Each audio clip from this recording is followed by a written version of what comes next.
السلام عليكم ورحمة الله وبركاته maanta waxaan arkaynaa function-kii f aan hore usoo aragnay si kale oo sahlan idin tusay haddii la yiraahdo marka koobaad halkaas ayaan kala leenahay calaamadda fx ay ku qoran tahay function-nada ayaan kala leenahay click markaan idhaahno halkaas if ayaan ku qorana go ayaan leenahay ifta markaan soo baxdaan ka dhex doorna okay ayaan leenahay halka da'da aan wax barbardhigayna ayaan kala leenahay waxaan leenahay haddii ay da'dan ka weyn tahay 17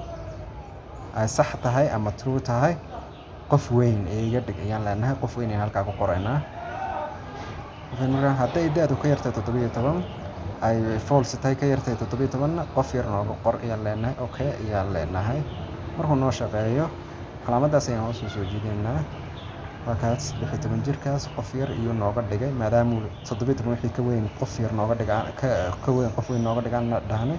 iyo qof yar nooga dhigay lagu shaqeeyo marka la isbarbar dhigayo da'da dad badan aad iyo aad baad mahadsantihiin waa maalin wanaagsan ee idin rajaynayaa